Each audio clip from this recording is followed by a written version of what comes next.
Ny faran'androany 7 martsa 2024 ny asan'ny Prime Ministre Eritsalama Rajaonarivelo sy ireo gouvernemanta tariny araka ny fanambarana no raisiny fiadidina ny fanavaozana ny Repoblika nampahafantariny ny mpitondra teniny.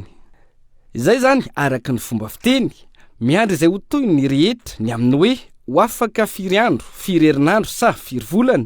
Fa eo ampiandrasan'izay, ny sekretera jeneralin'ny ministera tsirairay no misana ny fampandehanan-draharaha andavanandro. 2 volana moa no nomen'ny filohan'ny fanavaozana ny kolonely Mikael Randrianirina ity gouvernemanta ity, fa efa aty amin'ny fahefa-bolana mahery sika zao amin'ny fomba fijery iray efa nampozona izao tranga izao. Metraka koa Andriamatoa filohan'ny fanavaozana fa ao anatin'ny 2 volana izy no manao tombana ny ezaka ataon'ny gouvernemanta, dia anjaran'ny filohan'ny fanavaozana zany no mijery hoe iza no maharaka ny azakazaka ny capitaine d'équipe any ambony terrain, dia arakarak'izay izay tsy maharaka izy ihany mahita, ary ananany fahefana feno ny fanoloana raha ohatra ka misy tsy mahomby ao anatin'ny mpikambana ao anatin'ny gouvernemanta. Nanahoana ary ilay tomba natao? Nanahoana ny tatitry ny asa vitan'ny departemanta ministerialisa tokony sy ny teo anivo ny fiadidiana ny primatura nandritra izay efa bolana mahery izay? Samy manana ny fomba fijeriny ny tsirairay. Ao no manao bravo ho an'ny gouvernemanta iray manontolo, ao no milaza fa tsy nisy ny raisina, ao no maneho fa misy ireo tena manao ary tena nisongadana ny asa vitany na vao efa bolana monja aza.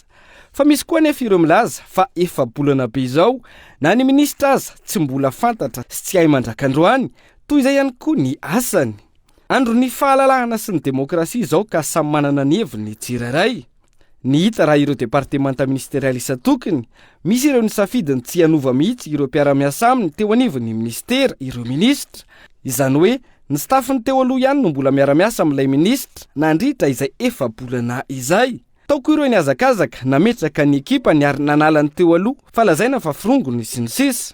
Raha ny sehatry ny toe-karena izay andry ny fampandrosoana, manana ny ambara ny mpamakafaka raha nanao jeritodika izay efa bolana izay. Raha hoe zava-misy ara-toe-karena aloha zany tao anatin'izay efa bolana izay aloha dia tena nisongadina amin'ny ankapobeny zany tena nisongadina hoe fa miha-malalaka le tontolon'ny fandrarahana sy ny fiariana eto Madagasikara.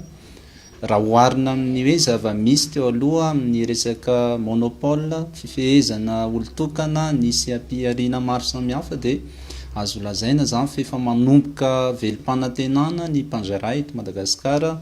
Hitantsika ihany koa ireo mpamatsy vola avy any ivelany efa manomboka s'intéresser à Madagasikara, manomboka mitodika aty à Madagasikara ny mason'izao tontolo izao.